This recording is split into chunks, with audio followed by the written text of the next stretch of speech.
Lee Wannell's new Wolfman reboot has a subtle but unforgettable reference to the hit horror movie franchise that kick-started his filmmaking career way back in 2004. Wolfman has the core elements of the original Universal Monsters classic, a doomed romance, an estranged father-son relationship, and, of course, a werewolf, but it tells the story in its own way. Christopher Abbott leads the Wolfman cast as Blake Lovell, a mild-mannered everyman who drives up to his late father's farm in Oregon, gets attacked by a werewolf, and slowly transforms before his family's eyes. Wolfman is Wannell's second reimagining of an iconic monster movie. He previously retooled The Invisible Man as a haunting psychological drama about an abusive relationship.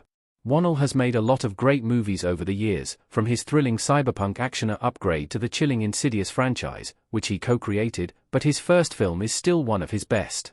Wannell burst onto the scene when he wrote and starred in the original Saw movie, and there's a reference to that modern classic in his latest horror opus. Wolfman cuts off his own foot like Dr. Lawrence Gordon in Saw. Wolfman has the same gruesome climactic sequence as Saw. Toward the end of Wolfman, Blake's wife Charlotte and his daughter Ginger lock themselves in the barn to escape his werewolf form. He burrows under the door and stalks them through the barn. While Charlotte and Ginger can't see a thing in the pitch black of the night, Blake's werewolf vision shows that he can see them clear as day. He's standing right in front of them, staring at them. Fortunately for Charlotte and Ginger, they're saved at the last second by a deus ex machina. Blake gets his foot caught in a bear trap that as Charlotte and Ginger flee from the barn and run into the woods, Blake tries to get the bear trap open. Failing that, he resolves to gnaw off his own foot. This is similar to how Dr. Lawrence Gordon sawed off his own foot to escape from Jigsaw's twisted game at the end of Saw. While these sequences are essentially the same, they carry very different meanings. Dr. Gordon cutting off his foot was supposed to show just how desperate he'd become, while Blake biting off his foot is supposed to show that his newfound animalistic instincts have fully taken over. Lee Wannell has a history of including Saw references in his movies. A lot of Wannell's movies have homages to Saw. Billy the Saw puppet painted on a wall in Upgrade. This isn't the only callback to Saw throughout Wannell's filmography.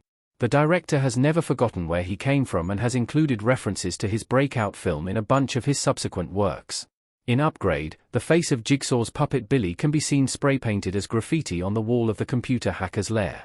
Billy can also be spotted amongst Mary Shaw's puppet collection in the ventriloquist thriller Dead Silence, which Wannell co-wrote with his Saw collaborator James Wan. In Insidious, which Wannell also wrote, Billy can be seen scrawled on a blackboard underneath Wan's name. It's not uncommon for filmmakers to reference their earlier works in their movies. The character of Vincent Vega in Quentin Tarantino's second movie, Pulp Fiction, is implied to be the brother of Vic Vega, a character from his first film, Reservoir Dogs. In Edgar Wright's Hot Fuzz, a DVD copy of Shaun of the Dead can be seen in a bargain bin at the supermarket. Sam Raimi has snuck his beloved 1973 Oldsmobile Delta 88 into as many of his movies as possible. Saw references are a similar signature flourish for Wannell.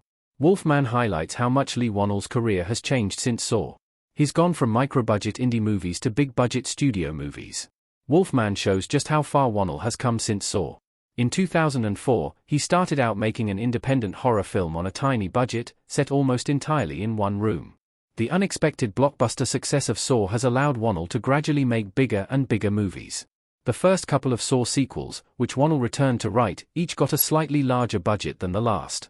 The Insidious movies proved that Wannell could still tell an effective horror story without relying on gore and so-called torture porn, which opened up more career opportunities. The success of Upgrade, followed by the even greater success of The Invisible Man, has made Wannell a bigger name than ever in Hollywood.